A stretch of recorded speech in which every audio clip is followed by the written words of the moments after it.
And the whole intention and purpose behind that is to try to bring you into the room as much as possible. So if you have any questions, I don't have audio on, but you can type into the chat. It won't be disruptive to me at all. I'm very used to this world of both in-person and remote. So just a little bit more about why I'm here and why I'm offering this workshop. We had some lively conversation as we were breaking the proverbial bread, although there actually wasn't any bread, which I'm grateful for because I try to be gluten-free. So, but we had some really lively conversation, and it all came out of the talk today of this idea of there's only one thing happening on the planet, and that is God. And everything else on some level is made up. And you can sit with that however you would like. The reason that I wrote this book, it was one of the gifts that came to me out of the pandemic and the lockdown and the shutdown, was I realized I had all of this time to do things that I've always wanted to do. And this book has been in me for a while. I started a ministry in 2015, a virtual ministry called Soul Gym. And the whole purpose behind it was, as I worked in brick and mortar communities, we would come together on Sundays, we'd do workshops like this, we'd go to practitioner sessions, we'd go to retreats and do all these things that would fill us up, get us excited, connect us to that powerful truth that there is only one thing happening, that we are whole. But then we would step back into our day, we would step back into our life, we'd step back into our relationships and our work, and we would bump up against things that were contrary to that truth. And a lot of us have a hard time maintaining that baseline, if that makes sense, right? It's very seductive. It is very attractive to agree with the idea that we are not whole, that we are completely imperfect, that to go into some old language of religion, that we are born inherently out of sin. And whether we believe that or not, that is the vibration and frequency of the majority of the planet, especially those who have grown up in the Christian tradition. So the challenge is, principle is always principle,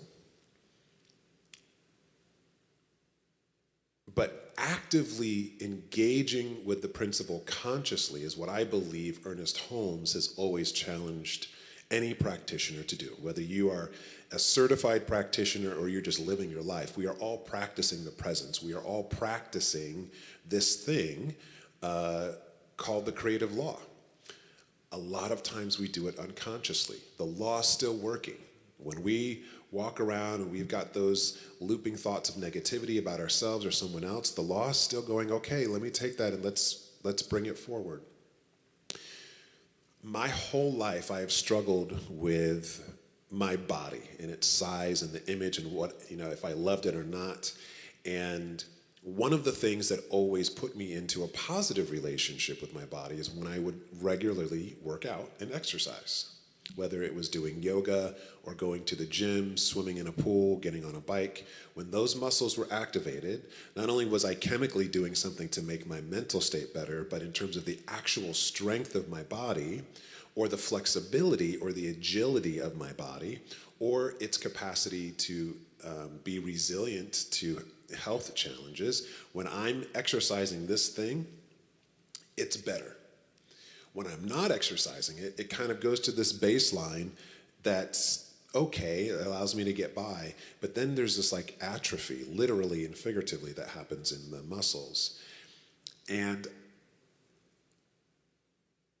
I exercise, I work out, but I have found if I go to a class, if I go to a trainer, if I engage someone to kind of hold me accountable, I'm much more engaged than if I just go, all right, I'm going to go to the gym and get on the treadmill for 30 minutes, and then maybe I'm not going to go all the way up to 5 today. I'm just like, it's Monday. I'm just doing 3.5, And not that I'm still not getting a benefit, but I'm not really working out in a way that I know is going to put me to the edge of where transformation can happen. And as I worked in traditional community, I would see people week after week come to me for prayer, go to other practitioners for prayer, come to workshops, and it was the same thing over and over and over again. And we all, everyone's path is perfect. There was no judgment on that. But I started to get frustrated, and it put me into a space of doubt. I was like, maybe this stuff doesn't work. Maybe the teachings of Ernest Holmes aren't that powerful. Why is it that we all keep suffering? Why is it that we all keep having these challenges? And then as I was going through ministerial school, I was like, oh, it's just, we have to keep doing something. Just like we have to keep doing something to keep the body strong, we've got to do something to keep our spirit and our soul thriving. And I was talking to another minister friend. I was like, I don't know if I want to do traditional pulpit ministry. I love speaking on Sunday. I'm a musician and did music ministry for years. I was like, but I really want to help people on Tuesday at 2 o'clock, but they're going to be at work. So I'm not going to be able to do anything with them. I want to help someone at 8 p.m., at 9 p.m., at 2 o'clock in the morning when they're really going through it on Thursday night. How can I touch those people? How can I connect with them? And so eventually it led to the launch of a virtual ministry. And I had 3 or 4 practitioners that worked with me, and Monday through Friday, sometimes on Saturday, we would have either a prayer session, we'd have meditation, we'd do reading and contemplation and reflection. And the whole idea was, here are your spiritual trainers that you can work out with that are going to take you to the edge of your growth and support you in having a session that is not better than if you were praying by yourself or meditating by yourself, but just someone holding you a little bit more accountable than we usually do for ourselves. And my friend was like, yeah, that sounds like a soul gym. And I was like, heard Soul Train in the background and that whole language. And I said, okay, that's the ministry. It is helping people work out. And the convergence for me of soul it's something separate from everything. Just like God, it's infused in all things. And so on the cover here of the book, it's a Venn diagram, which I grew to love in grad school, that spirit, soul, and mind, spirit, body, and mind, when they are all activated consciously together, in the center here is where our soul is enlivened. It's awakened to its full capacity. But the only way that the mind, body, and spirit is activated to keep the soul enlivened is through exercise. And so the book goes through some of the basic tenets of practices that we do in centers for spiritual living across the globe. The first chapter is about just the notion of being awake and aware. And so it invites this reflection and inventory of capturing, where is my consciousness right now? And the invitation is that this isn't something you do once. This isn't something you only do at the beginning of your spiritual journey. If you've been involved in it for 30 years, 20 years, 4 decades, it's still important to take inventory every once in a while and go, this is where I am, because it's only when we are in the present moment that we can do something to shift if we need to, or go, oh, this is actually working. Maybe I don't need to push so hard. I can let this lane keep grooving along. But if we don't give it attention in the present moment, we may still get caught up in that elusive, I need to do more. If only this could happen, and we get caught in that futurizing. Then the invitation in the next chapter is what I just explained to you, the power of exercise and practice. It's not about quantity of time, although that is something to consider. It's more about regular exercise. And the analogy that I always like to use is brushing our teeth. All of us brushed our teeth this morning. All of us will brush our teeth this afternoon. After having some of those tomatoes, I kind of want to brush my teeth right now. But we don't have this relationship with brushing our teeth. It's like, oh man, next Monday, I'm going to brush my teeth for 45 minutes, and I'm going to be good for the week. No, you're not going to be good for the week. And if you think you are, someone's going to let you know probably in about 36 hours, if not sooner. So there isn't this perfect brushing that we get to that makes us whole. It's just something that we use as a tool to further the baseline of health and wellness in our oral living. There isn't any perfect brushing, it's just an exercise. We don't beat ourselves up and go, oh man, I'm such the worst toothbrusher. I got a cavity. I'm not worthy of anything because I can't brush my teeth.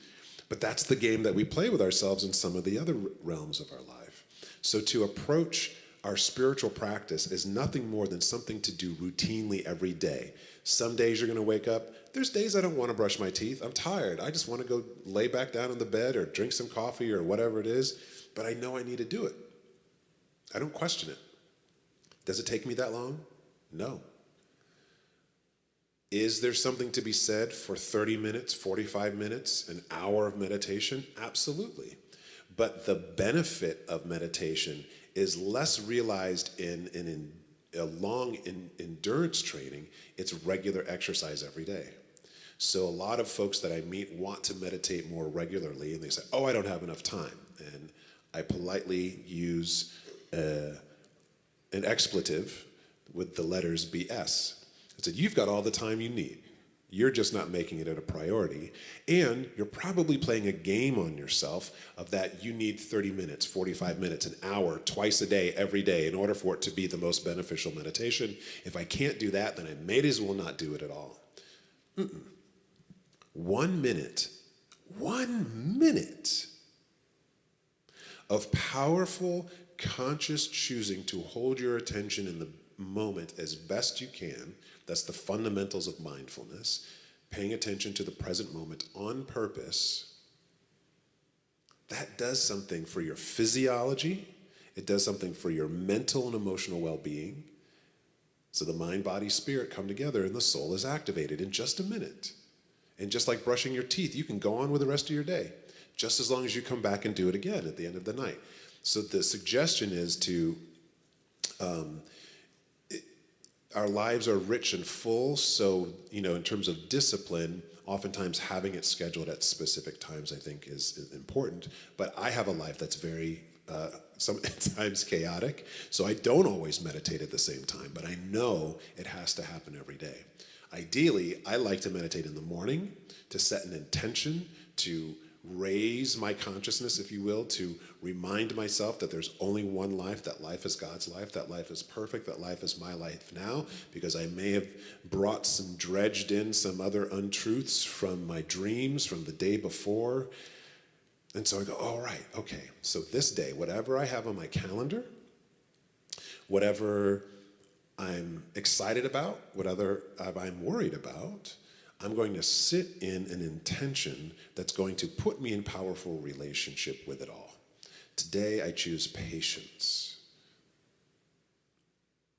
And I sit with it for a minute, 2 minutes, 5 minutes, whatever I have, but I've done something to exercise my attention in the present moment and taking responsibility for what is the mindset and the consciousness that I desire to step into relationship to life with. And then at night, to do it as a practice. Some people like to review, check in, do a gratitude practice. All of those are good. And just to sit in stillness. If anyone has trouble falling asleep at night or staying asleep at night, it's often because this thing is kind of like a spring. It gets tightly wound. And we think, just because we intellectually say, all right, it's time to go to bed, that it's going to unwind itself perfectly, and we're going to go out and have 8 hours of the most blissful sleep. I think if we take a few minutes before we get in bed, and I challenge people not to get in bed, to sit at the edge of the bed, to lay down on the floor, to sit in a chair, but again, 2 minutes, 1 minute, 5 minutes, and to engage in a practice of connecting to the breath. It literally slows down your heart rate, the nervous system, that sympathetic nervous system, which is where most of us spend the day. We are in fight or flight or fix. And I like to use the word fix because most of us, when we go to work, what are we doing? We're fixing something. So we are stimulating our nervous system. It's not bad, but we're stimulating it. And it mirrors the fight or flight. So we are activating and releasing hormones that allow us to handle stress, but those levels are not meant to be high all day long. So when we pause in the evening and just take a few breaths, we not only lower the heart rate, we lower the blood pressure, but our biochemistry shifts and allows restoration and healing to take place, and it allows us to sleep. The other practice is prayer. So I like to call it prayer, spiritual mind treatment, or affirmation, because to me it's all the same thing. But again, people get charged by the word God, so if you do use the word love, what we are doing here is so complex it can't be named one thing. But we find the language that allows us to stay engaged in it. I love the symbol of yin and yang, if you're familiar with that in the Tao. These two circles that are tumbling into one another. That circle is not complete without the other half, right?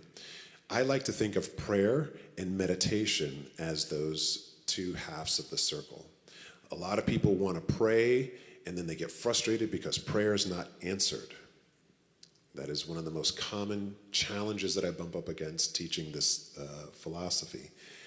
And if we don't listen to the answer, because we know what we want the answer to be, we know how we want it to look, and if it doesn't show up that way, then it's an unanswered prayer.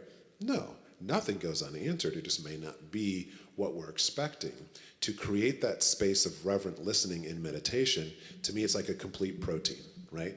If you don't have a complete protein when it comes to eating, then your body can't use the nutrients in the greatest way. So when we get starch heavy, or we get too heavy with legumes or meats or whatever, we don't have this complex nutritionally that comes together and allows our body and biochemistry to use those nutrients powerfully. That's when we have challenges of what we eat and how we break it down. The same is true in our spirit and in our consciousness. If we are incomplete in our exercise, if we are incomplete in the nutrition that we are welcoming into our soul, then we are going to have the experience of what we call unanswered prayer. Or the downside to me, I see some people with meditation, is that they don't activate themselves in life. They get too drawn or withdrawn from things. And there's nothing wrong with that. That's the ascetic life, that's the monk life, where there's something to be said for that consciousness that removes themselves from society. But most of the people reading this book, and I think all of you here today, got in a car, you've got jobs, you've got bills to pay, so you can't just completely say, I'm going to be out for about 5 years, I'll see you. So to be lopsided and to come back to that image of the yin and the yang, to have prayer and meditation, if you take nothing else away from today, to partner your spiritual practice with those two on a regular basis, I think is not magic, but it does transform our relationship to it. Along with our spirit, so those are primarily, exercises of the spirit. The exercising of the mind is in reading. And the chapter is called Good Input Equals Good Output. So if anyone has worked in project management, if anyone has done any sort of coding, right? These systems rely on one thing at the beginning, and that's good input. I used to be a sound engineer, so if you record music, it doesn't matter how amazing the singer is or how amazing the guitar player is or whatever the instrument may be. If the actual sound quality, like the microphone, it's breaking up and it's not plugged in right, that's not good input. They could have played the most amazing solo, but the output of the actual audio, no good. It's not going to be usable. So good input yields good output. That is the truth in our mind. If we are putting in good things, we are going to have a good output in our experience. Michael Beckwith, again, one of my mentors, has written a book and often invites people to go into a fast, not so much a food, physical body fast, but a mental fast of unplugging from this thing, unplugging from reading the newspaper and magazines, unplugging from social media and from the news, to just give ourselves a break, because the majority of those messages are focusing on the negative. even if it's bringing attention to things that we need to give our love to, if we are bombarding our consciousness with things that are negative, that input is going to yield a negative output in our experience. So to break that cycle every once in a while, just like we do with physical fasting in our body, we take a break from the fats and from the sugars and from the things that inflame us and allow the body to heal itself. We need to do that with our consciousness. And one of the things, just like during a fast, sometimes you just drink water, but oftentimes you take nutrition or you only focus on things that are easily digestible, things that are nutrient dense and rich to help support the body in its healing. To do that with our mind and our consciousness, so we unplug from the things that are constantly showing us the negativity to give ourselves a break, but then on top of that, we feed it something nutritious. We give it something that is dense in spiritual truth. So whether it is Soul Gym, if it's the Bible, if it's Science of Mind text, if it's any of the great authors out there, we are putting some good input in. And the more and more we do that, we get good output. Now, do you have to go through an actual fast in order to do that? No. You can still turn on CNN in the morning, but don't forget to couple that with some nutrition, right? You can still have a cupcake every once in a while, but don't forget to eat some greens, right? So it's staying balanced and in the flow. Then the other one, again, more of this in a mental exercise to get out of our head and onto the page, and the power of writing and journaling. And not so much always in a space of just reviewing the day. Like I always think of, pre-teenage diary. Dear diary, today this happened at school, which is a good thing to do. But there's lots of prompts that I offer in here. There was many, many different writing traditions that invite the practitioner to write ceaselessly. So maybe the prompt is, today is 12:53, and I know that, and whatever you know in that moment, you write. Sometimes what comes out of the pen is surprising. It's 12:53 on Sunday, July 31st, and I know that life is shit. What? That's what I think? And we may be in that space in that moment. And it doesn't mean that we aren't doing our work. It doesn't mean that we are bad. But to become aware that that's something running beneath the surface in the background, ooh.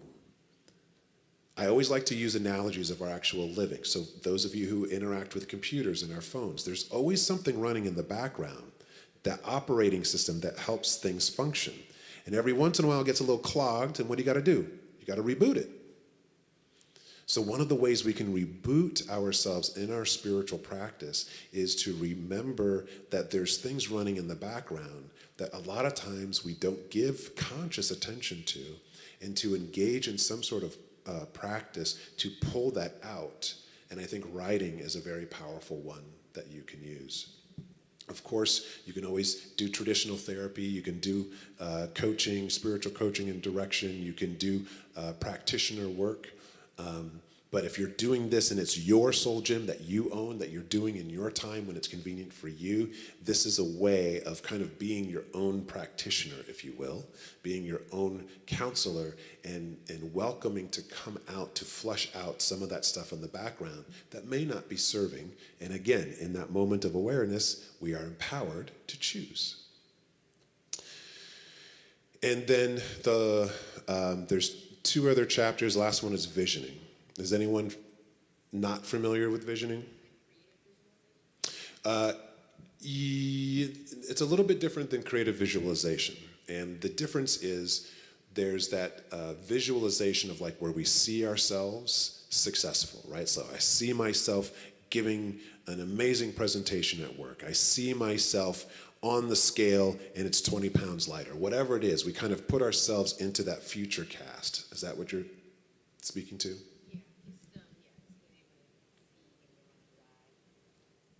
Yes, so that is a very powerful practice, and to me, it is more of a method of mindful meditation. It's one of the many ways that we can engage. The visioning that I speak of here, again, I give lots of props to him because he transformed my life in 2006, even though I had been in the teaching since probably about 2000. I went to, I don't know if they do it anymore, but the Agape Spiritual Center used to do an annual week-long conference called Revelation. And it is a powerful week of revelation, of revealing truth, right? And it's uplifting and it's high energy and it goes all day and you're just like bombarded with music and lessons and teachers from people from all around the world. And I just had a moment of total breakdown and tears, and that's when I decided to become a practitioner and go into study. But visioning, as it was brought forward by Reverend Beckwith, is this practice of, he calls it reverent listening. So as opposed to trying to mentally see ourselves in a certain situation, we open ourselves to receive the vision of life that is always trying to iterate itself. So what is the highest vision for my life? And it's not so much what should I do, am I doing the right thing? It's letting go of control for a moment, letting go of needing to be right or even understanding everything, and just asking, what is the highest vision for my life? And then any information that comes through, just like in the talk today, we say, this is all God. So if it's a sensation in the body, if it is a thought in the mind, if it's a memory of the past, if it is a future visualization that comes up, all of it is a part of the vision of the divine seeking to expand us to the edge of our existence. And then some of the other questions is like, okay, here's the vision, whatever it may be for us. What is it that I need to embrace here in my life right now that's going to further that vision? What is something that I don't need to recreate, but maybe I just need to give a little bit more energy and attention to that will help propagate that vision forward? Then on the flip side of that, what is it that I must let go of? What must I release? And that is a question that a lot of us have a hard time asking because right? We don't want to do it. Or we may, I always tell this story, or we may get some information that it's hard for our intellectual mind to understand. So my wife and I have been together for, we're coming up on 12 years, married for 6 this September. And it took me a while to convince her.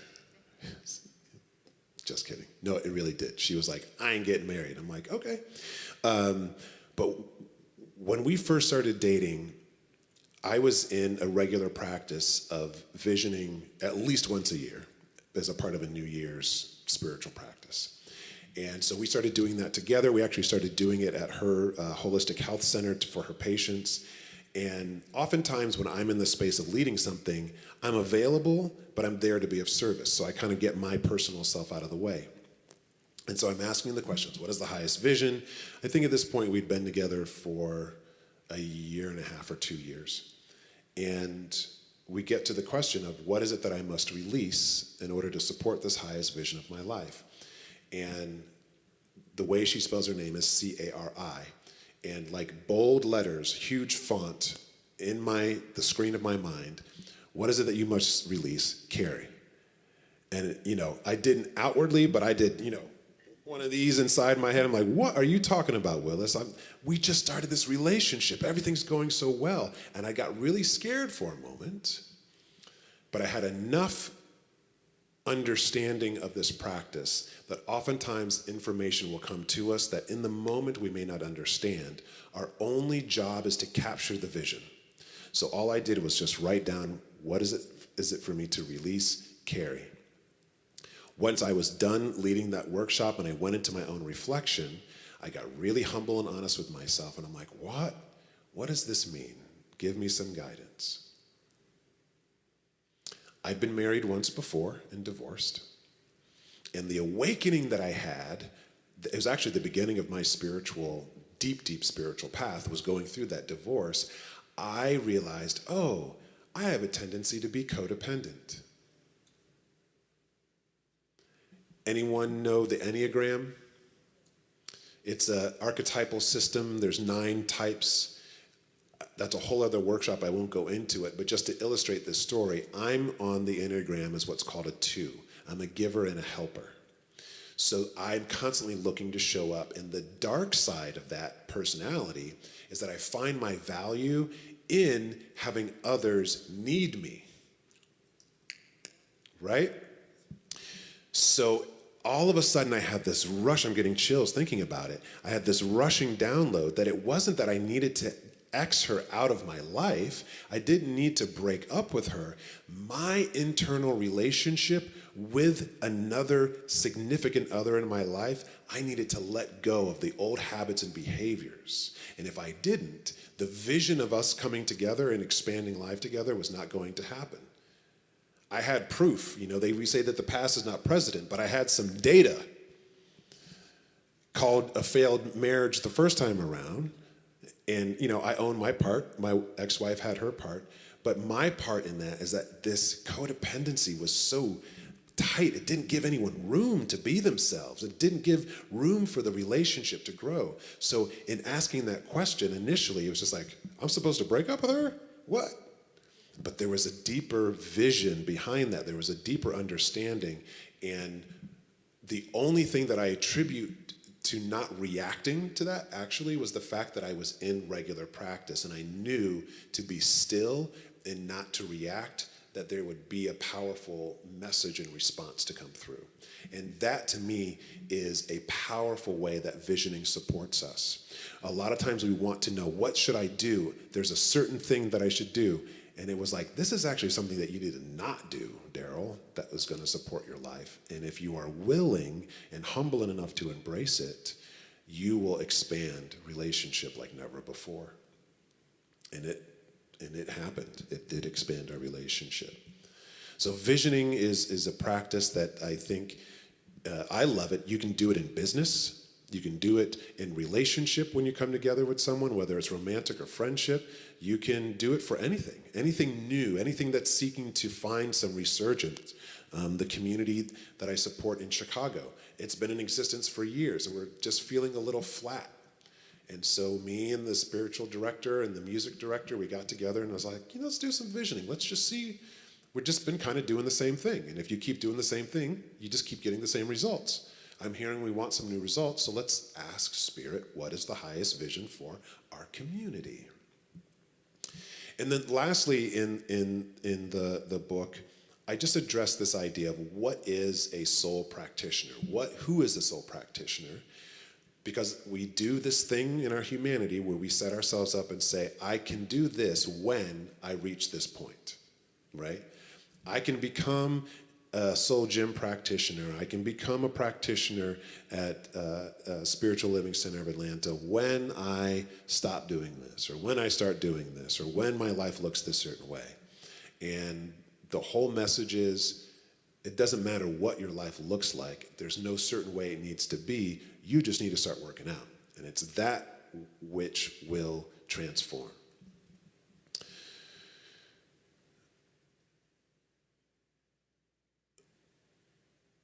Sorry, my computer's still on Central Time. So I was just like, oh, wait a minute, it's only 12 o'clock? No, that's right, it's 1 o'clock.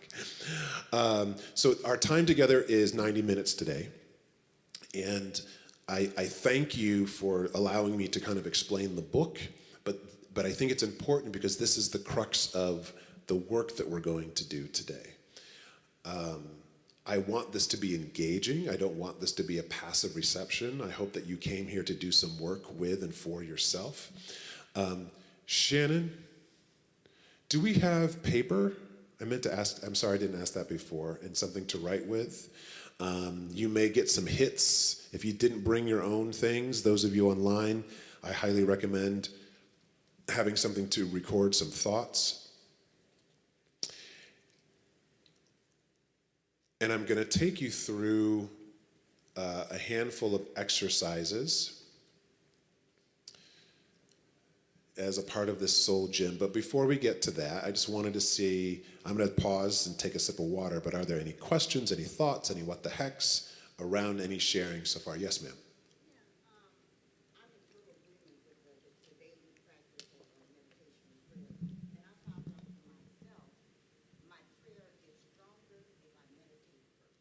Okay.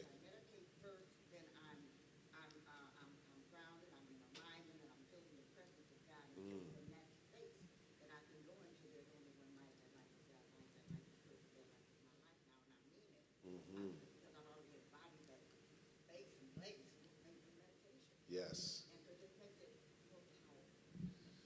I love that. So for those of you online, what was shared here is that there was an agreement in this space of being in regular practice, but there's a power in kind of steeping in the presence, if you will, in meditation first and then going into prayer.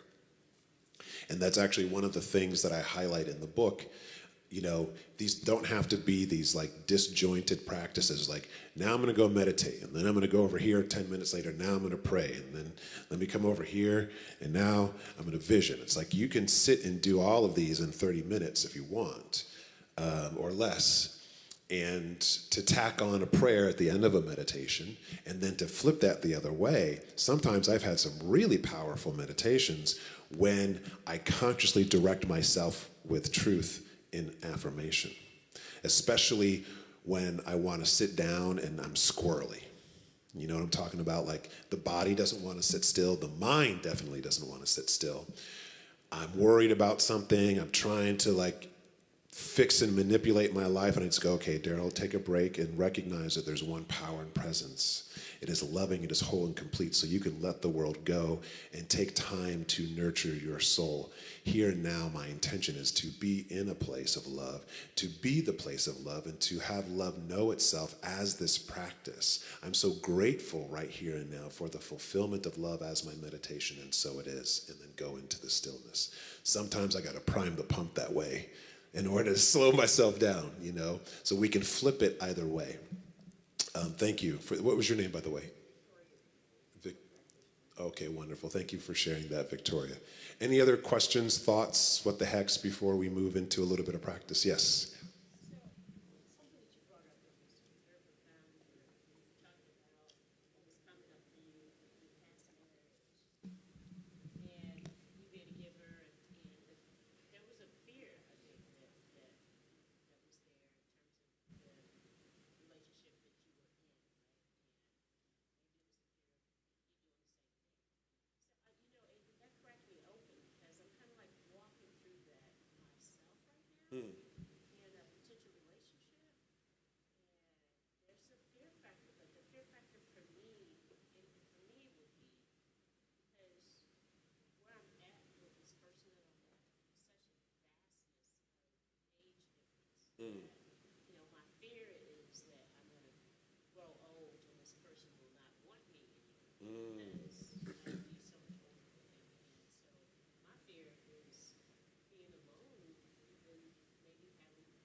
Thank you for being vulnerable and sharing that.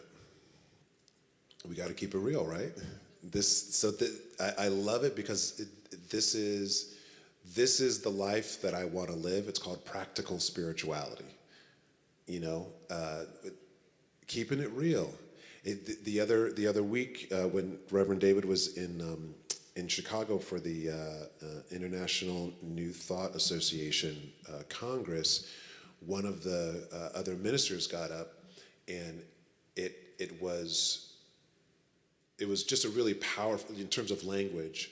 He was like, we don't want people to just believe and know things. We want people to live things. Because if they just know it and they spew it, then they're fundamentalists. And I was like, ooh, a fundamental new thought. Whoa, right? So we want to not just know things and believe things, we want to live things. And that's where we truly understand, right? One of my favorite words on the planet is wisdom. The name Sophia. I don't have any children, but if I ever had a daughter, I would name her Sophia. Wisdom to me is not something that reveals itself through intellectual understanding. Right? It's not like I'm going to amass this amount and then I'm going to know what to do. Wisdom is revealed in the moment, and we only get what we need. So it requires a lot of trust. It requires surrender. And again, for those of you online, the question was, someone's in a relationship and the other person, the partner, is showing up as love and saying, yes, I love you, I want to be with you. But there's a concern about age difference and what things will look like down the road. Will they still be around?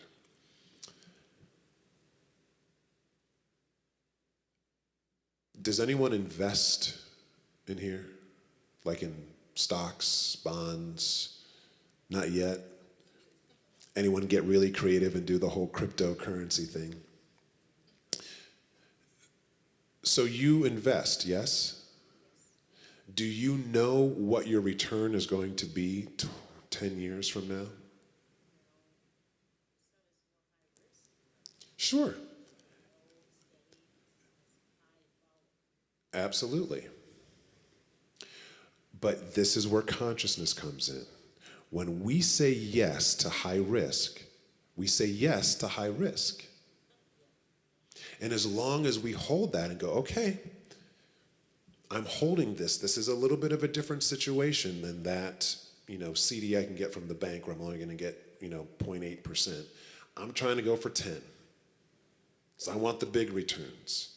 I want all the love. I want all the good. I want all the party. So, as long as we remind ourselves that one, we are sufficient already, we have what we need, all I'm doing is investing my sufficiency in some other possible good. So I wonder what it might be like in terms of a specific practice for you to go into that space of, in particular, affirmation around receiving love, sustaining love, and having love that is not conditional.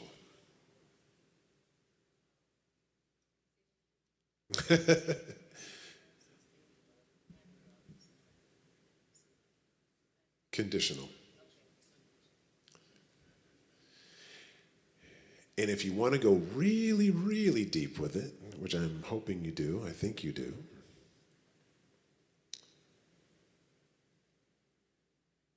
to entertain the notion and the reality of our humanity, that in our human selves, love is conditional. It just is. There's a book, I may have to look it up. The title of it is Real Love. And it was written by this doctor. He spoke years ago at a spiritual living conference at a Silomar. And it was the rawest conversation I have ever experienced around love. It brought people to tears. It brought people to screaming in anger. But on the other side of that admission of the fact that their love was pretty much always conditional, it freed them into a space to give and receive love that was much freer. So the example that's coming into my mind right now, and it's different than this, but I think it will speak to it. It was a mother. And the mother was talking about the relationship with her daughter and how it was rocky and how it was bad and how it was good, but it would go back to bad and rocky. And the conversation on the mother's part was always about what the daughter was or wasn't doing that was making the relationship good or bad. And he said, you realize what you're saying is that based upon what she does do or what she doesn't do, you're falling in and out of love with your daughter. Well, no, I love my daughter. She's my daughter. I love her. He's like, yes, I know you do, but recognize that your love is conditional. It 100% is conditional. And she was fighting that, no, it's not. And then all of a sudden there was this, she stopped talking. I can't remember what, he actually guided her to realize, but all of a sudden she just broke down and started crying and realized, wow, there's all sorts of conditions that I put on my daughter, and I've been doing it for her entire life, and it's the thing that has been making our relationship work or not work. Sure, she has her side that she does, but if I'm going to own my side of the street and be spiritually frank with myself as a human, my love is conditional. I have conditional love. I'm no one special. I love my wife. I love my mama. I love everyone in my life. And when they tick me off, my love changes. Right? I withhold. I get angry at them. I should all over them. And that is part of who we are. And so I say all of that is that it's not just about what this love interest may or may not do. It's also how you step into it, right? Because there's a level of withholding that's happening on your part of like, well, I'm not going to fully be all in unless I know I'm going to get the return on the investment of that 10% that I was planning on. But you're stepping into a relationship that might be a little bit higher risk, and there's nothing wrong with that. You can do it. But to remind ourselves of what we're doing and to remind ourselves of the spiritual truth that the love of the divine as romantic relationship is always available. We may not understand it. Whenever I do weddings, I alluded a little bit to it today. Whenever I do weddings, I always say to the couple, if you bring forward the idea and the question of what is love calling me to be right now, not so much what's wrong with love right now or what's right about love, but what is love calling me to be in our relationship, then regardless of whether it's a bump in the road where things feel rocky or it's a really good time, if you listen to the answer that love guides you to be, then it's only going to benefit your relationship with that person. So I'm sure that there's going to be a bump in the road of some sort where there's going to be a level of discomfort. And as opposed to needing to be right or go, you're not doing this the right way, or I'm not doing this the right way, or I'm not the right person, to go, well, what is love calling us to be? Because the love that we had 5 months ago, even 5 minutes ago, is different than the love that we need to have right now in order for us to stay engaged in our relationship.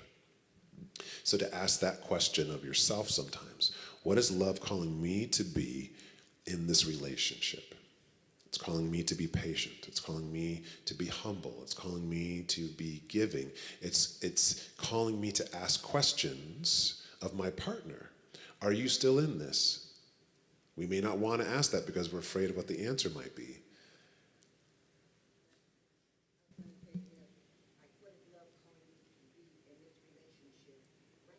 Mm-hmm. And that's the key part right now. Because we want to go, well, in order for love to work, this is what you need to be right now and next week. Or this is what I think I need to look like or be next week. We got a question in the chat here.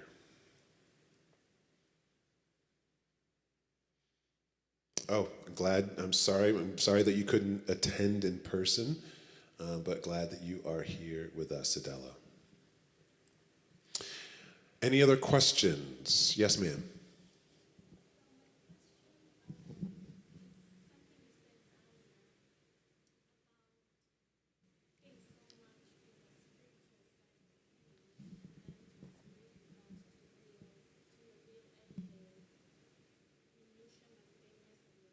Right.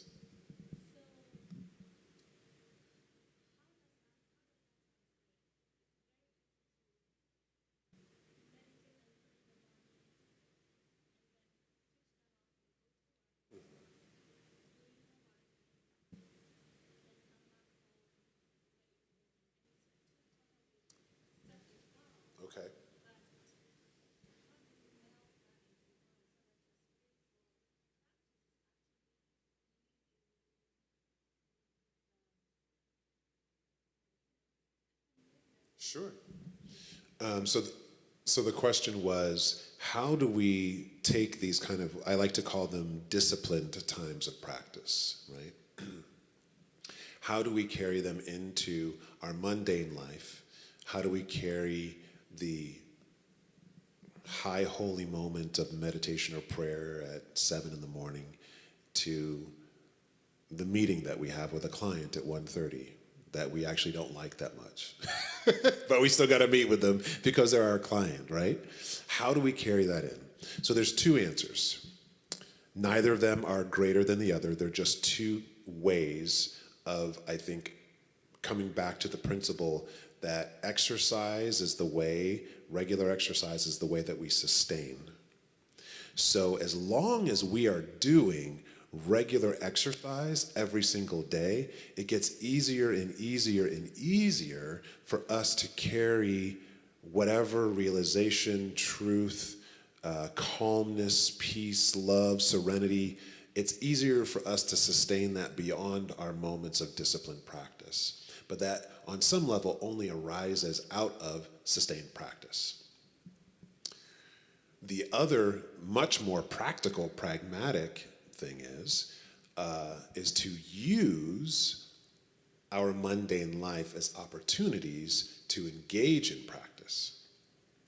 Now, what that looks like is going to be, dependent upon your life situation. But a scenario of how it looks, the way that I've embodied it. So when I'm doing, sorry, did you hear that, the last question? I think I repeated it into the microphone, Adela, about how do we apply these spiritual practices, the disciplined consciousness, if you will, of our practice into our regular lives. So outside of this very specific spiritual conversation where I use the word God and universe and energy and love and light and all of those, that language that we all kind of have a general understanding of and we're okay with, I do a lot of mindful meditation, instruction, and guidance in boardrooms with investment banking firms, with lawyers, with school teachers. And in that space, I can't drop the G-bomb because, especially in Chicago, the religious and the cultural experience is so diverse, I don't want to put anyone off assuming that they are believing a certain thing. There's atheists in the room, there's every belief system under the sun.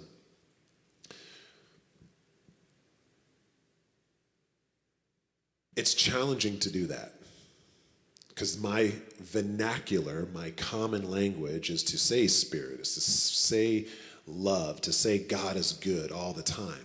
That is really easy for me to do. So oftentimes, it'll be some big building downtown, there's 46 floors or whatever, and I'm going up to the 45th floor. I hit the button on the elevator. I step onto the elevator. Sometimes I'm by myself. Sometimes there's other people. And I've got 44 floors to get right. And I will say, it's my favorite phrase, there's only one life, that life is God's life, that life is perfect, that life is my life now. And I may only say that in one inhale and exhale, but for a second, regardless of the language I'm going to use out there, I've connected to what I know to be my truth. And it gives me just a little bit of a fragment of whatever I may have done that morning in my disciplined practice, where I was like convicted that there's only one life, that I'm good, that life is good, that everyone's good. But then as I step onto the elevator, and I'm human, and I start experiencing doubt, I'm like, are these people going to be receptive? I don't know. Am I going to say the right thing? I don't know. To be real, a lot of times I'm the only black face in the room. I'm like, are these people going to take me seriously? And I just go, let me remember something other than that, something greater than that. And so that's a really practical way. I've done some of the most powerful meditations on escalators and trains and elevators. The first time that I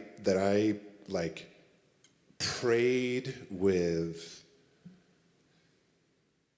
fervent energy. And it was out of fear, unfortunately, but fear can be a great motivator, as we have all seen in the past few years. I was 16 years old. I was on a bike trip. I got a flat tire, and the group went ahead. We were camping, riding bikes and camping. We did a total of about 300 miles over 10 days. And we carried all of our food. There was no one helping us. We just had to bike. But I'd had too many flats. It was too late that night in order for the camp to be set up before the sun went down. So one person stayed back with me. Everyone went ahead, and we flagged down a truck. This pickup truck came. They're like, yeah, we'll give you a ride. Hop in. And I get into the back, load my bike in, and the guy takes off so fast. I'm just like, whoa. And we're sitting in the back, no seat belts, whatever. And we were in Canada. And at the time, I didn't have great math understanding of between kilometers and miles per hour. So the kilometers is much higher than it is in miles. And I look over at the speedometer, and it was much faster than 65 miles per hour. And then I started just looking around the inside, and I saw beer cans on the floor. Now, I don't know if he'd actually been drinking or not, but I quickly started telling myself a story. And in that moment, I didn't jump out of the truck. I didn't say anything out loud, but the only tool I had at that point in time in terms of my upbringing and being 16 was the Our Father. And I just started to pray that over and over and over again. Our Father in heaven, hallowed be thy name. Thy kingdom come, thy will be done on earth as it is in heaven. Hallowed be thy, And I just did that, and it helped me in that moment calm down a little bit. We got to our place safely. I don't know what was going on inside there, but in that moment, it was a pragmatic way for me to be in practice regardless of my circumstance. Granted, my circumstance took me into the practice. So I think to find simple ways, that's why I think affirmations are great. They're short, they're concise. You can write them in the middle of a meeting to yourself. So you're like, there's only one thing going on here. There's only one thing going on here. And just let yourself see that as someone might even be yelling at you, Now, the other reality is that to talk about it in this situation is much easier than doing it. So to come back to the other point, our capacity to be able to engage these practices in the mundane world are reliant upon us having a disciplined practice to build the muscle outside of the mundane world. Does that make sense? So it's only in those moments where we have a baseline that we're moving from that allows us to handle the stress of our life in a great way. So think of the disciplined practice that we do at our home or on retreat or here in service. We are doing that exercise to strengthen ourselves. But just like the muscles in our legs, I can get up right now and walk across the room and they can function what they need to do. The only way that they are going to sustain function that allows for something greater is if I work them out. And the same is true with our consciousness. Does that help? Wonderful. Good questions. Keep them coming. Let's go.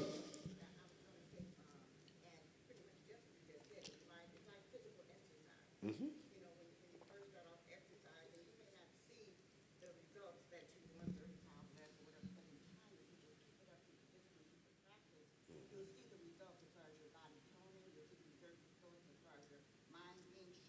Yes.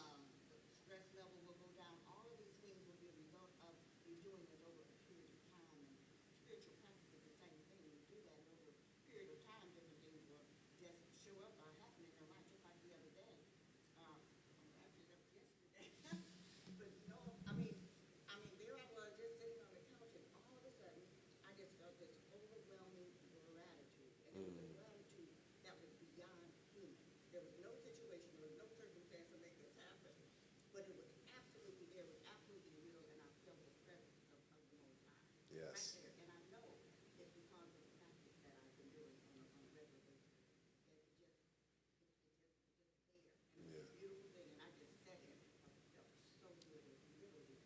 Yes.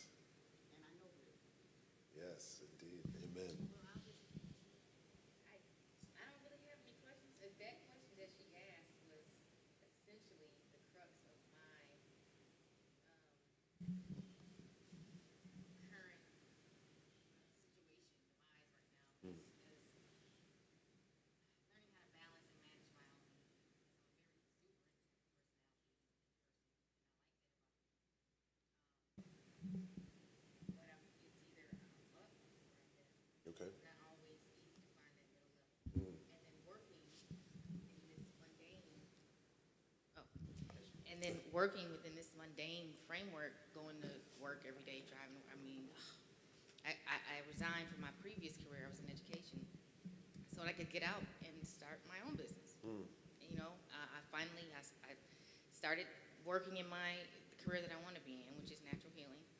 And I was teaching some yoga classes while I was still working, at the college. And I'm like, I would leave my college at 5, 6 o'clock in the evening after working all day drained, then go teach my classes at 7 o'clock and come home wired.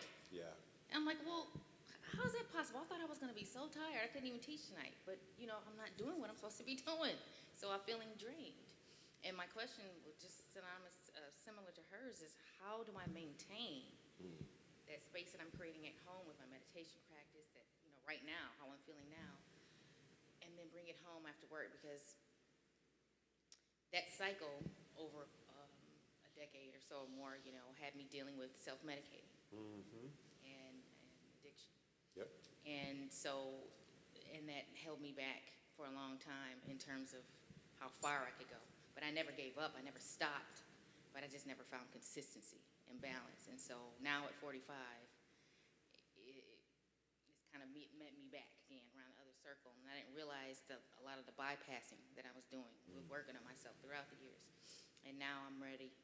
And now I realize, I've always been ready. I've been just ain't figured out how the hell to get there. Yeah. But now I'm realizing what it's going to take. And so getting these practical pearls of wisdom on what to do and how to, right now, like, it's really resonating with me, because Good. and what you said makes perfect sense, because I have been already trying to incorporate different levels of spirituality in my workday. When dealing with people, when I'm constantly observing myself, like, why am I reacting that way? Why did what he said make me feel like this? If I feel myself getting frustrated or whatever, it'll happen. But again, consistency, just keeping it throughout the day. Because I work in a very high pace, high volume, fast moving, and lots going on. And when I walk out of there, I'm energized, because I'm at a desk, but I'm also moving around a lot. And then I'm driving home, stuck in that traffic, and I get home, and I'm like, in the heat, I'm all drained again. And, that's the danger zone, feeling like that. Your attitude's affected, everything, So it's like, okay, how to maintain it all day. So I love that. And again, we have the microphone, but just to clarify for those online, it's like, how do we find balance, right? If we have a very full day, we may work 8 hours, and then we come home and we work for another, sometimes 8 hours, 4 hours. We may have others that we care for, whether it is parents, in-laws, children, pets, neighbors, whatever it may be, lots of output. And so I'm using those words specifically, right? So there's the output and then there's the input. And I use the analogy in the book with the idea of like that nutrition that we put into our mind, into our consciousness. But then there's literally the nutrition of our body. But if I'm hearing correctly, it's almost an energetic nutrition.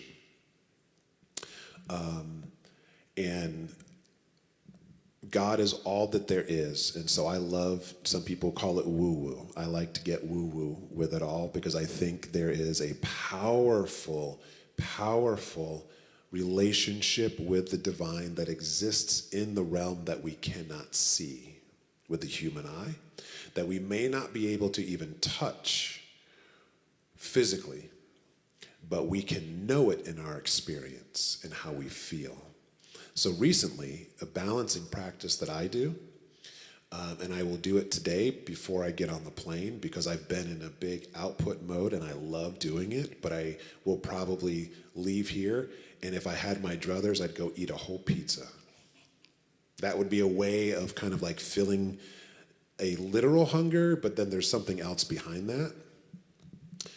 And without needing to pick apart, well, why am I hungry? You know, I'm not going to go down. I've done that and I know it. But the bottom line is that I just need to balance my energy. And nature, this lovely planet, has within it everything that we need to balance ourselves. It has all the positive and the negative charges. It has all the nutrition. It has all the detoxifying elements. And so I will take my shoes off and go stand in the grass. As a yoga practitioner, you can do a sun salutation or just stand there in prayer pose and just breathe and allow and visualize even a taking away and as well as a giving back.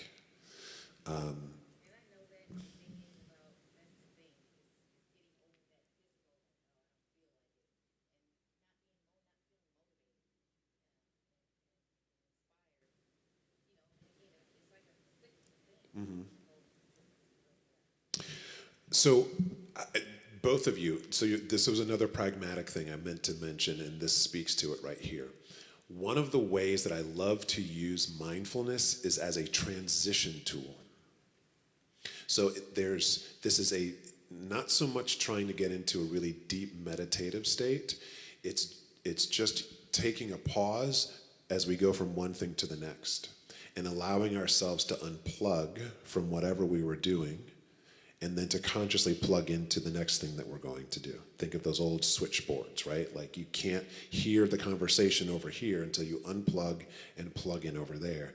But most of us try to multitask our day away, right? We've got this screen, and we're talking on the phone, and we're driving somewhere, and we're planning the next thing as we're coming from that. And there's nothing wrong with it, but it's taxing not only on our mental and neurological selves, but it's very taxing on our energy.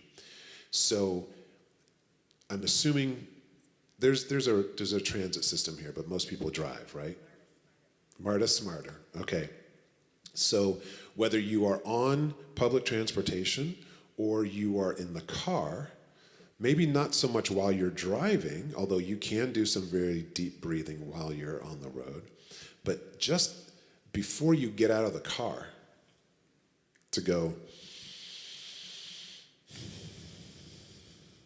And in particular, if it was just something that you were coming from that was intense, that was full, that was a lot of energy output, to even just say, I release and let go of everyone and everything that has transpired, and I come back to myself. And sometimes I'll literally do this movement. I bring my hand out and into the heart. Take another deep breath and welcome that I have everything I need to step into whatever awaits me, whether it's going home and actually getting into bed, making some food, doing some more work. This is where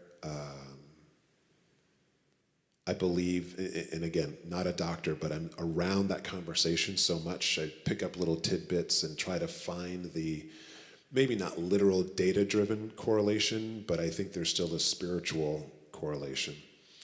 Are you familiar with adrenal fatigue?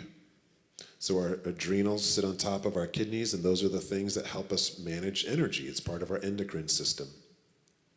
Most of us tap out our adrenals daily, whether it's because of stress or we go into these modes of where we're tired and we go through a cycle and the body says it's time to rest, and we go, and we keep going, and it just pulls energy from somewhere, and usually it's from the adrenals. And sometimes those get in such a hyper state, it just throws us off, and that's when we have those experiences of like, am I really tired or not? I don't know. My wife calls it her third and fourth wind. You know, the second wind, right? Well, it kicks in, it's like, I need to go a little bit longer.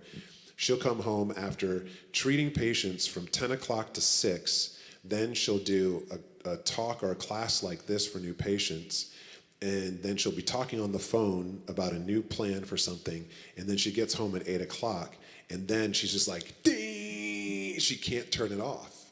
And so for her and for me, for both of us, we've got into this cleansing practice of like seeing ourselves burning away connections from the day. If there's people that we interact with, whether we're consciously aware of it or not, that we are still plugged into. We call it the ring of fire meditation. So you imagine yourself like standing, and there's a big hula hoop around you that has flames, but it's not consuming you or anything else, but it comes down over your body, and anything outside of you gets burned away. Nothing is necessarily bad, but it's just freeing yourself from the other people that we've interacted with energetically. And it's a little woo-woo. You may not notice it, but I would challenge that if you tried playing around with that practice on a regular basis, you may start to notice a shift in difference in terms of what your energy feels like as you navigate and transition in and out of things. Cool. Let's get to some, I wanted to do some practice before we close up today. We've got about 20 minutes left. And so just in lieu of our time, I'm going to take us through a number of different exercises, but just in one big practice. All right, so we'll be in practice for about 15 minutes, and then we'll end with if there's any other questions, and then a closing prayer.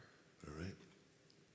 So let's begin by taking a few breaths and letting go of our intellect for a moment, letting go of needing to understand anything, and bring ourselves to the understanding that we are here in this room.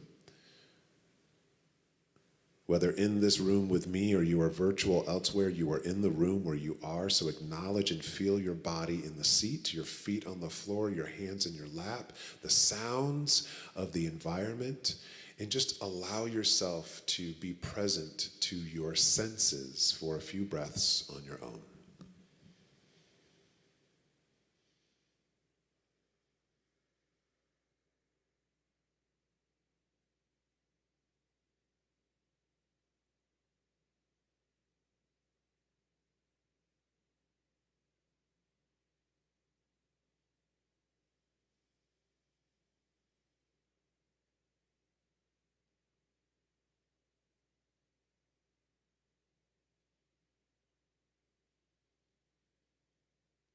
Welcoming the nervous system to smooth itself out, to embrace this word equanimity, a calm state of mind. We can still have thoughts, but we can have a calm state of mind. If you like visualization, see a body of water like a lake, a pond, the ocean, with no ripples upon it. There is stillness, a reflective surface the water is. Let your mind be like the water, still, reflective, present, and available.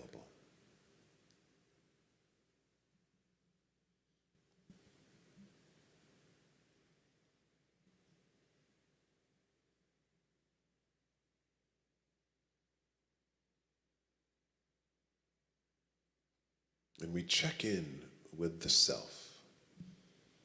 There is no right answer. This is a practice in awareness. This is a practice in being honest.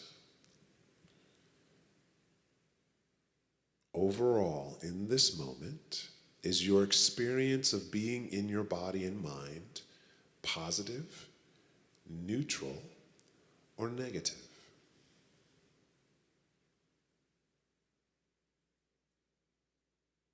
Breathing in, noticing. Breathing out, noticing.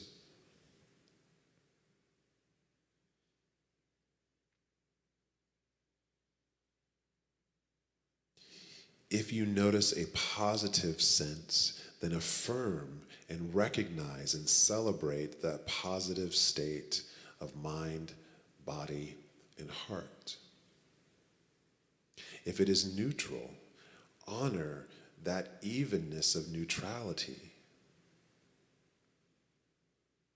If it is negative, honor your willingness to see that state of mind as well. It is from this awareness that if we choose to do something to lift ourselves on the scale from negative to neutral, neutral to positive, all that's required is attention in the present moment.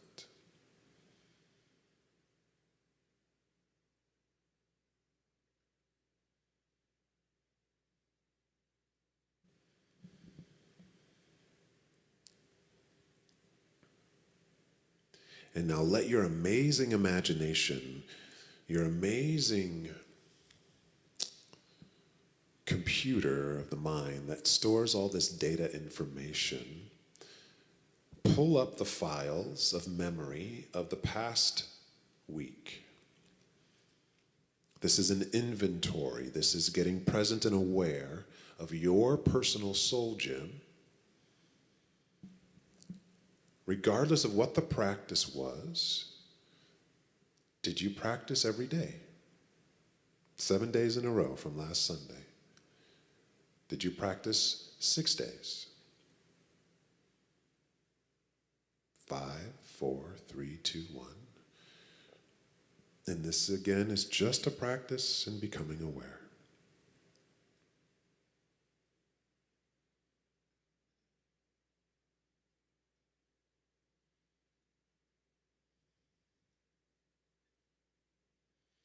Regardless of what the past week has been, let yourself visualize and imagine the upcoming week through to next Sunday. And staying in a space of pragmatism, setting yourself up for something that is actually doable and successful, how many days in a row, or how many days out of 7, do you intend to practice next week?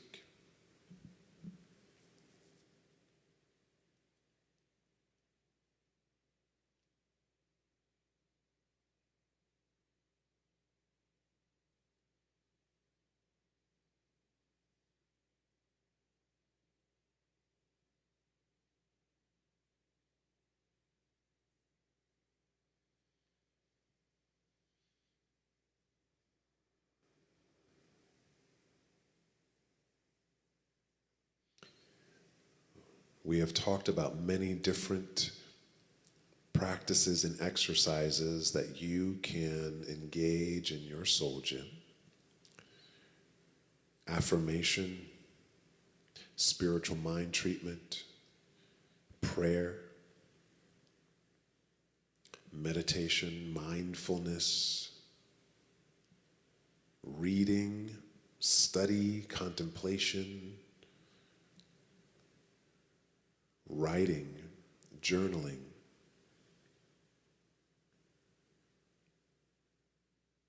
visioning, asking the spirit of your own being, what is the highest and best for you today, this week, this year? There's so many practices, many beyond what we've listed today.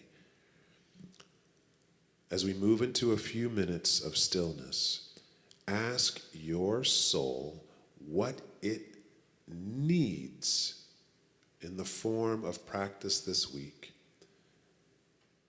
to support you in having the richest experience of you being you. Maybe it's the same practice you always do, or maybe there's something else. What practice will bring you to the edge of possibility that your soul could experience this week as the result of disciplined practice? Is it regular meditation? Regular visioning?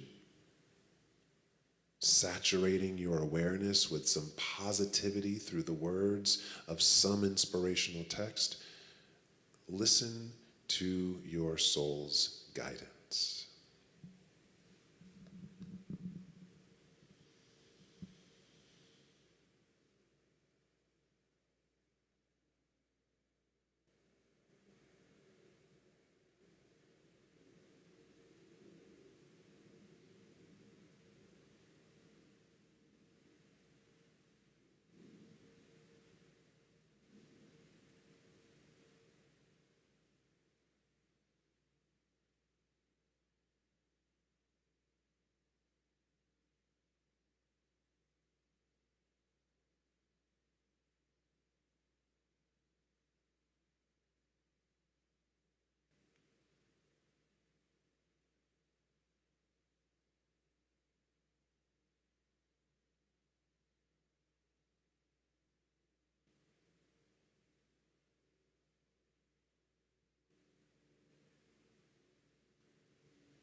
A nice deep breath in and out. And maybe the mind has started to think about, how am I going to make this happen? How am I going to find time to do this every day? Let that go for a minute and honor the wisdom that has revealed itself, the specific direct guidance of your soul. This is the practice for you for the next 7 days that is going to expand your living.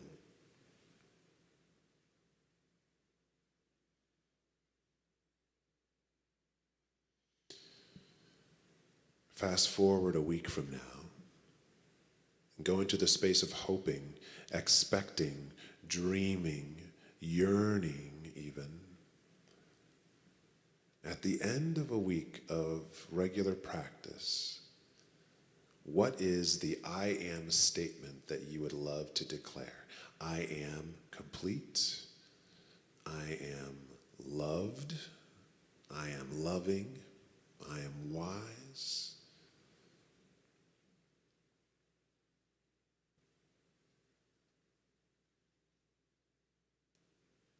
Maybe I am.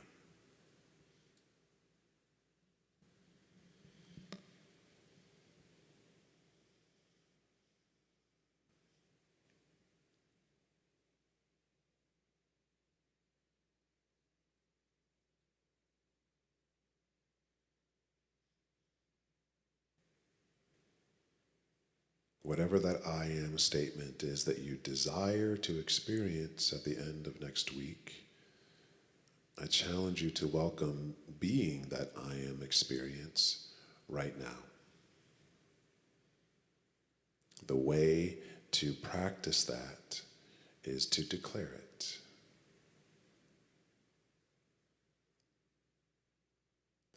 For the next minute, I'm putting on a timer. All you need to do is repeat that phrase. It's a mantra, an affirmative mantra, over and over again. I am what? I am wholeness.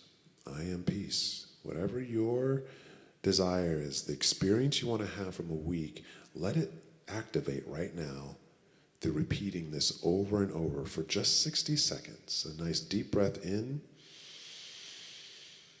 And as you exhale, begin affirming your I am statement.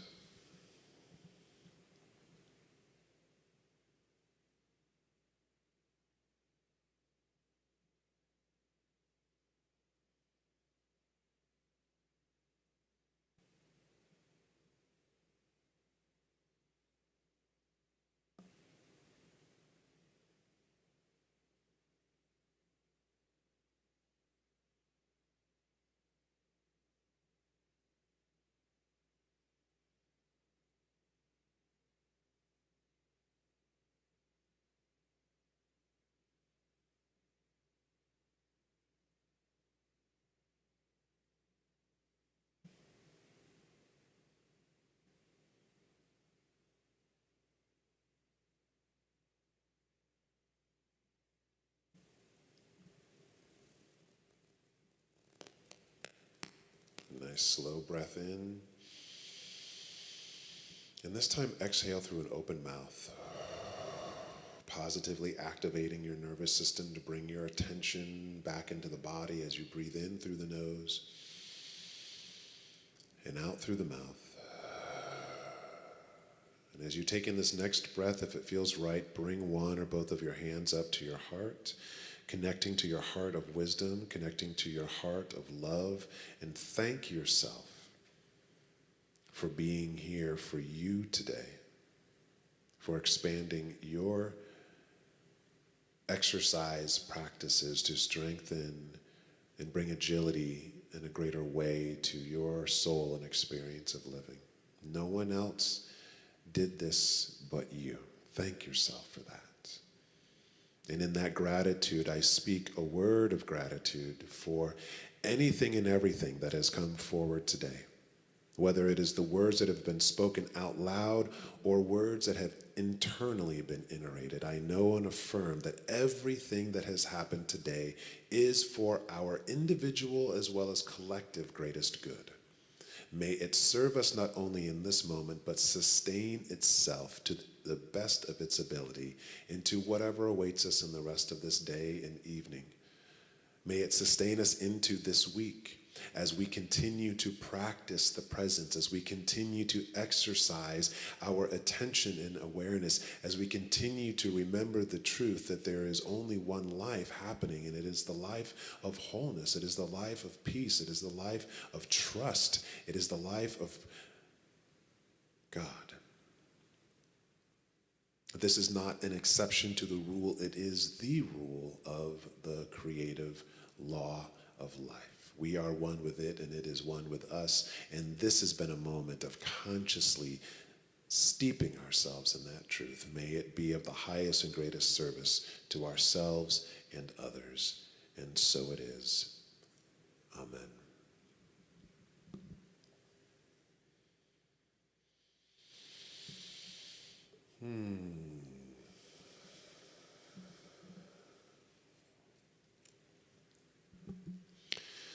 So that was a little bit of a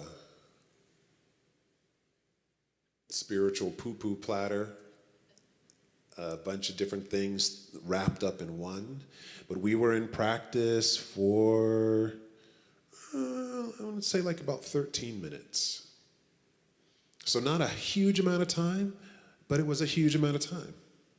We prayed, we affirmed, we listened, we visioned on some level.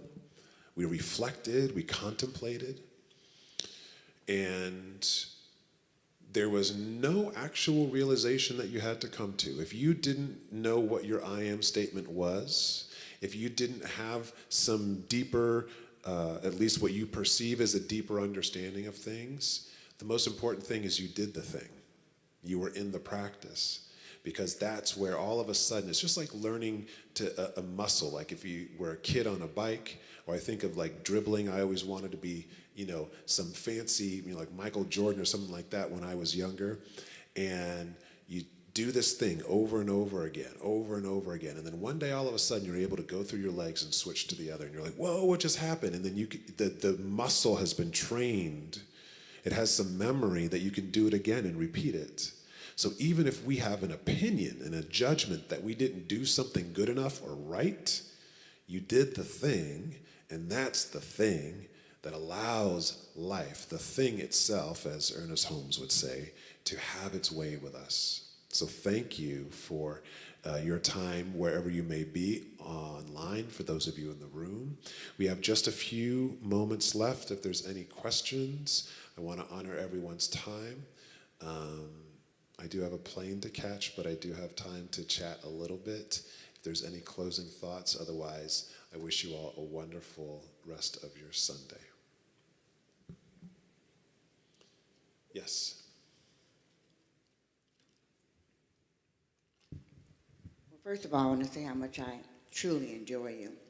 I heard you speak, I was online when you were actually speaking here earlier. Okay. And it was through what you said that prompted me to be here in person right now. One of those things is the way you said, there's only one life. That life is God's life. That life is perfect. That life is my life now. Yes. That's how I open up all my prayers. Yes. So when you said it over and over again, we even sung a song in the choir that was like that, and it was just, I said, he's a kindred spirit. Yes. I need to be where he is. and at the part where there's only one life, that life is God's life, that life is perfect. When you said perfect, but it is perfect, and you also brought out it's perfect according to our beliefs. Yes. In alignment with where we're coming from. We're co-creators together. Yeah, it's perfect, and it will show up perfectly right where you are. Yes. And I love that, and I want to thank you for that. I want to thank you for this workshop. It's been wonderful, and I am buying the book. Awesome. Absolutely. Thank you. I was going to say, you don't have to buy it today. I did bring some copies if you want. I have a PayPal QR code. It's $15, or you can do cash. Or if you want to go online, you can get it on Amazon. I also recorded it as an audiobook if you like reading through listening as well. Thank you, Adela, for being online. The last thing I wanted to say, we didn't get to it, there's the plan that you come up with, and then there's what Spirit reveals. and I wanted us to do it, but we took another path.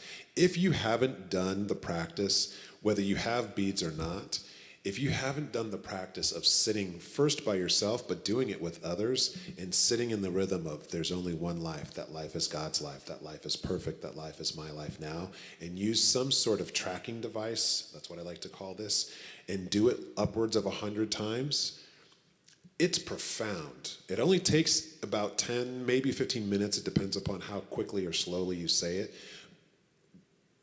But it's this crazy experience of you start saying it, and then as soon as you do, your rational mind starts giving you all kinds of ways that God is not perfect, starts giving you all kinds of ways that life isn't perfect. And then all of a sudden you go, oh, that's not true. There's only one life, and you have this hit of like